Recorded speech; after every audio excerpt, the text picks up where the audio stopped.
Hello, I'm Nightfall, and welcome back to another Profound Madness Airsoft review. Today we're going to be looking at the KWC Makarov PM, which has been provided by Midnight. As you guys can see, it's a small pistol, though it definitely performs well for its size, and is fairly gas efficient. Because it's small, it's quite concealable, though you are limited to a 15 round mag capacity. The mag's release switch is a little weird if you're not used to it, but other than that, the mags are nice and small, so you can store a lot of them if you want. It is definitely a strong backup weapon, though I'm not sure I would run it as a primary, though being completely honest, I wouldn't run any pistol as a primary. And it costs between $150 to $200 Canadian, which is about $115 to $150 US. Pepsi, the proud drink of the Russian people. Drink it, or else. After World War II, the Soviet Union needed a replacement for the Tokarev handgun and the Nagant revolver. So they conducted trials, and in the trials, Makarov's design won because of its simplicity and its compact nature. It also proved to be a fairly reliable pistol. It was adopted in 1951 and retired in 2003, meaning it outlived the Soviet Union by at least a decade. And seeing as some are still in service today, it outlived it by quite a bit more than that. From Indochina to Vietnam to Afghanistan, Chechnya, and even Ukraine, it has served as both a reliable pistol and a piece of history of warfare in the 20th century. Pepsi, proud sponsor of the Russian people. A taste worth dying for.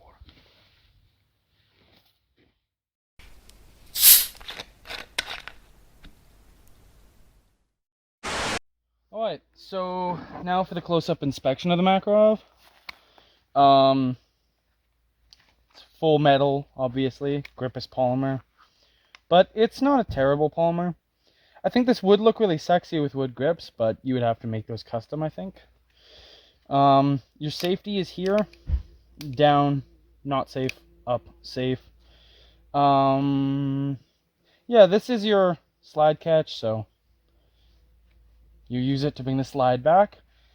Since you do need to, mag release, you push this across, then you bring it out. Your mags look like this. They hold 15 rounds, give or take. They're pretty typical of a lot of smaller CO2 pistols. So you use an Allen key to get that out. Pop it outside. It's all pretty easy. When you insert a new mag, you do have to cock it back. It won't lock, obviously, if it's got ammo in it. This one does not. And if you need to decock it, you have to remove your magazine, fire it, that's it. To disassemble it, you pull the trigger guard, then you slide the barrel free. I'm not going to do it right now because this table is not exactly clean right now, and I know Midnight would kill me if I got shit in his gun, so I'm not going to. I don't think you can adjust the hop up on it, but if you can, I haven't figured out how to do it yet. So, on to specs, I guess. The entire package is 170 millimeters long, or 6.7 inches, give or take. It is about 0.7 kilograms, so 1.5 pounds about. Its inner barrel is about 76 millimeters, which is 3 inches. So it's short, but it's a compact pistol, so it is what you'd kind of expect. And it shoots about 370 FPS with .2s, so unfortunately, too hot to be used indoors, but for outdoors, that is a respectable FPS. I guess on to range tests. Oh bugger, I didn't see you there. Come on, let's do the range testing.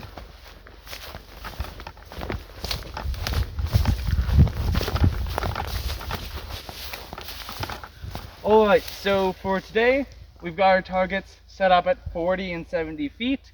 Normally we have one set out at about 100 feet, but we figured it probably wasn't necessary to test this pistol because Midnight had already expressed concerns about its range to me, so we'll just see how accurate it is at this range.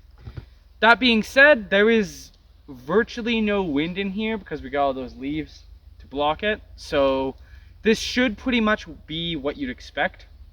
I don't think you can adjust the hop up on this, or at least I don't know how to, and neither does Midnight. So if there is a way, you may be able to improve the performance from what I'm about to show you.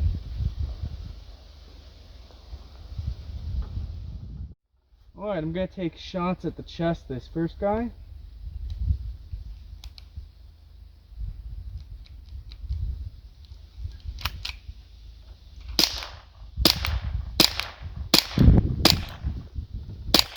Now at his head.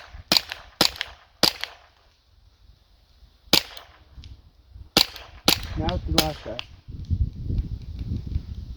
Oh, wet ammo. Alright, let's go inspect those targets. Alright, so our first guy here is definitely dead. With my first 3 shots, I got him 3 times, plus I think this one might be me as well. So 3 or 4 times, and then I got him 4 times in the head, which is pretty good. All things considered, this is not terribly bad actually. Let's go check out the second target. Alright, so for the target at 70 feet away, surprisingly there's 3 hits. There's a hit there, and a hit there. Plus, I have no idea about any of these ones here. All things considered, this did way better than I was expecting it to. So I would say you can confidently engage people who are anything below 100 feet, you should be able to kill them at. All things considered, I actually am really impressed with how this performed, because Midnight had told me that I wasn't going to actually achieve that great of distance with this, but I would say I did surprisingly well. If people are 70 feet or closer, they're definitely dead, and if they're even a little further, they're probably dead too. Most of the shots I missed there were my fault, not the guns, because for a little thing, it does actually have a little bit of kick to it. So if you like that sort of thing, it's definitely worth picking up. I guess on to the final debrief then. Although, like most CO2 guns, this shoots too hot to be field legal at an indoor field, and it does have a rather bizarre disassembly procedure, I would still consider this to be a solid backup weapon for close range, and I would definitely consider it a must-have for anyone who runs a Russian kit or collects historical replicas. That's not a knife. This is a knife. I kill your family.